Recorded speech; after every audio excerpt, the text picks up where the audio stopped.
tema: existe vida após a separação. Na verdade, tem gente que encontra a vida depois da separação e tem gente que acha que não vai sobreviver a uma separação, né, gente? Isso nunca é fácil. É sobre isso que a gente vai falar hoje. Eu trouxe esse tema para a ocitocina, que é importante a gente lembrar que é assim, às vezes eu entro num período em que eu fico falando só de problema ginecológico, só de doença, né? Como foi agora, tipo, o último mês. Mas, para quem participa, sempre que eu ofereço aulas gratuitas, né? Faço seminários, faço Semana da Saúde Emocional, Jornada da Reconexão Feminina, Despertar da Consciência Feminina, nossa, tanta coisa. Eu sempre lembro e sempre dou exemplos, né? Principalmente na Semana da Saúde Emocional, o quanto as nossas relações explicam o que acontece no corpo. Porque são situações, as relações, a gente lida o tempo todo na vida, relações dos mais diferentes âmbitos, dos mais diferentes níveis, e tudo isso está impactando tudo, né?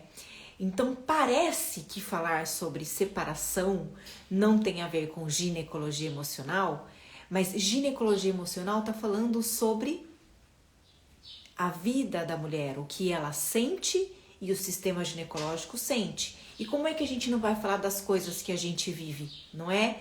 Então, na segunda-feira, a gente teve uma ocitocina com a Pri de Souza e a gente tá falando do quê? Sobre marketing digital para mulheres, né? Que é uma corrida desenfreada que muita gente está vivendo e que muitas mulheres começaram a entrar desde a pandemia e não dão conta, porque é um sistema muito masculino no sentido racional de trabalho, né? Que não olha para nossa ciclicidade, para as nossas necessidades. Então a gente estava discutindo isso.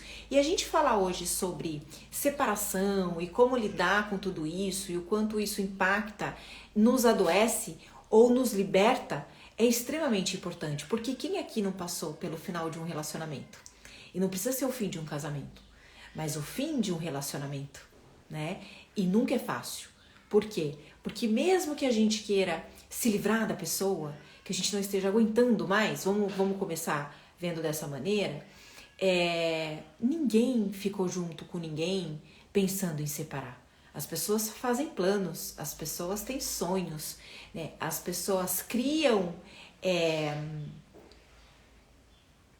horizontes, incluindo o parceiro, a parceira, os parceiros, as parceiras, os parceiros, seja lá o que for. Então, terminar uma relação é desconstruir muitas coisas que foram construídas com amor, com dedicação, com disponibilidade, com uma série de coisas, né? Deixa eu pegar minha água, peraí. E aí, eu vejo muitas das minhas alunas, quando estão terminando o meu curso, workshop, elas, boa parte fala assim: Karime, esse quadro que eu tô vivendo aqui começou quando eu me separei, né? Eu ouço muito isso, muito, das mulheres começarem a perceber que no período em que estavam se separando, depois, né, de passar toda aquela loucura, aquele misto de sentimentos, de lidar com tanta coisa, né, quando as mulheres param para olhar para si e fazer o curso de ginecologia emocional é um parar e olhar para si, porque senão não adianta, né? É um curso que põe a gente para olhar pra gente. Elas dizem: tudo isso começou quando eu me separei. Tudo isso começou quando eu terminei um relacionamento. Por quê? Porque geralmente a gente adoece durante a relação antes de se separar, e lidar com a separação, com o fim do relacionamento, pode nos adoecer muito mais por um período, né? Então, assim, quem aqui nunca passou pelo fim de um relacionamento, que teve que desconstruir diversas coisas e reconstruir outras? E reconstruir sem nem saber como, né, gente? Porque, assim, pra quem já foi casada, ou pra quem teve não tô falando de papel, de documento, não, gente. Tô falando, assim, de estar convivendo com uma pessoa por tempo na sua vida, ter sonhos juntos, criar planos juntos, vivenciar perrengues juntos, né? Isso tudo cria muitos vínculos que vão muito além daquela primeira paixão, de uma atração física, sexual ou tesão, né? É uma construção que mantém muitos casamentos onde não existe mais aquela conexão homem-mulher, ou mulher-mulher no sentido sexual, ou homem-homem quando são dois homens no casal, né? Esses vínculos que são construídos depois da gente se apaixonar, depois de ter aquela primeira fase de tesão, da química e tudo mais, são vínculos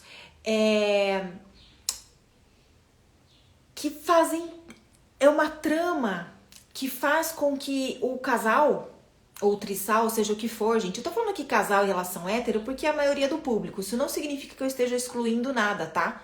Eu só tô falando uma linguagem que atende a maioria, mas eu não excluo nada, porque eu recebo muitas lésbicas, tem muitos homens gays que me seguem, então eu não tô excluindo nada, tá? Eu só tô falando mais essa linguagem porque, especialmente quando a gente fala sobre separação, sobre dor, sobre somatização e problema ginecológico, eu caio em situações muito mais vividas por casais hétero do que por casais homossexuais ou trisais, ou seja o que for, tá? Principalmente porque quando a gente tá falando de uma relação hétero, a gente tá falando sobre lidarmos com o feminino e o masculino que nos habita e lidar com o masculino ou o feminino da outra pessoa, né? E quando a gente olha para de onde vêm as dores do feminino, lá atrás, desde os primórdios, vem de questões com o masculino. E de onde vem a dor do masculino? Vem de questões com o feminino. Por que os homens andam tão perdidos procurando mãe nas parceiras? Porque tem relação mal resolvida com a mãe. Não é só a gente, né? Então, quantas de nós encontram um parceiro e de repente, a hora que se percebe, virou a cabeça, o pescoço, o norte do parceiro. E o parceiro tem uma dependência emocional. Vai olhar o histórico desses homens e está lá. Ai, não, mas a minha sogra é maravilhosa, a mãe sempre esteve presente. Você não sabe. Você não sabe. A semana passada, eu tenho me questionado muito. Eu convivo aqui com a minha filha de 5 anos. Eu tô o tempo todo com ela mora comigo. Eu sou separada do pai dela. E eu me questionei que vórtice que eu tô entrando de trabalho, do que eu tenho que fazer, que eu tô o tempo todo com a minha filha e não tô com a minha filha. Então todo mundo pode olhar e falar assim, nossa, mas a Gaia mora com a Karime tá o tempo todo com a Gaia, tudo que ela faz ela leva a Gaia, a Karime mamãe super presente. Peraí, uma coisa é eu estar o tempo todo perto dela, presente de corpo. Outra coisa é eu estar presente, total, com a minha atenção para ela. Então, às vezes a gente olha para a relação de pai com mãe do parceiro ou da parceira e a gente não faz ideia de que tá presente de corpo, mas foi ausente no afeto, em momentos importantes, na atenção, tem tudo isso, né? E aí eu vejo diversos homens procurando a mãe nas suas parceiras. Assim como eu vejo várias mulheres procurando nos parceiros o pai, né? Ou procurando no parceiro um afeto que não recebeu da mãe. É tanta coisa, né, gente? Mas, quando a gente fala sobre fim de relacionamento, a gente tá falando sobre desconstruir e reconstruir. E isso não é simples, né? Eu me separei há 2 anos. E nós já tínhamos um casamento muito difícil, muito ruim. Mas nós criamos essas tramas, esses vínculos que eu tô falando aqui, que não tinham mais nada a ver com uma relação de um casal. Não tinha mais nada a ver com o fator que realmente mantém um casal e a chama, digamos assim, de um casal acesa, né? Que é a admiração pela mulher, a admiração pelo homem, o vínculo sexual, a troca de energia, toda essa conexão que precisa acontecer. O relacionamento foi para um outro patamar, que é o que acontece com todos, e de repente a gente se viu com vínculos que não eram mais para um casal. Não para um casal morar junto, viver junto, dormir junto, fazer tudo junto. E mesmo consciente disso, né, mesmo querendo a separação, eu vivi 3 meses num lutão. Lutão, foi antes da pandemia. E eu me senti numa tristeza, numa melancolia, e eu fiquei me observando aqueles 3 meses, né? Por que eu tô assim? Por que eu tô sentindo tanta dor com algo que já tinha terminado, que já tinha acabado, né? Porque no momento em que alguém sai da casa, né, seja quem for, de ambos os lados, tanto para quem sai quanto para quem fica, essa separação, a hora que os dois não estão mais no mesmo lugar, é muito gritante, tipo, acabou. É ali que você se dá conta, mesmo já tendo acabado antes, né? E eu fiquei na casa que nós morávamos, foi ele que saiu. E aí, como era a dinâmica daquela casa? Como eu fui me reencontrar dentro daquela casa? Como foi quando eu fui preencher espaços que eram dele dentro daquela casa, né? Como foi fazer aquela casa funcionar sem ter o outro lado que ajudava no funcionamento dessa casa? Fosse para abrir um portão, fosse para fazer a lista de compras, fosse para consertar uma coisa que quebrou, né? Então, esse reencontro comigo, esse me encontrar no meio dessa nova realidade, misturou um luto com uma perdição total. Perdição total. Então, por mais que a gente saiba que o relacionamento precisa acabar, que o casamento não tá funcionando, que o namoro não é isso, que não é assim que precisa ser, quando a separação de fato acontece, a gente precisa lidar com muita coisa. E pular etapas não é recomendável. Tô ouvindo você falar, Sandra. Nossa, tá contando a minha história. Exatamente o mesmo período. Eu também fiquei na casa. E você sabe, Sandra, que eu só saí da casa há 4 meses.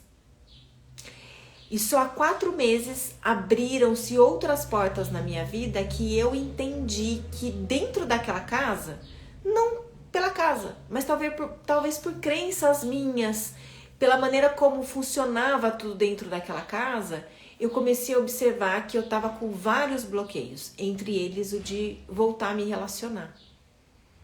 Eu não achava que a casa estava relacionada e não quero dizer que a casa, nem para Sandra, nem para ninguém. Tô falando que é o meu caso, né? Então, enquanto eu ainda fiquei naquela atmosfera, parecia que eu ainda estava com um laço. E eu nem estou separada legalmente. Legalmente eu sou casada ainda. Isso ainda está em discussão. São tantas questões, são tantos laços energéticos, né? E quando a gente ouve aquela fala de que a energia sexual de alguém fica vibrando em nós durante 7 anos após a relação, eu falei isso na Semana da Saúde Emocional, acho que alguém comentou, nossa, pelo amor de Deus, alguém comentou.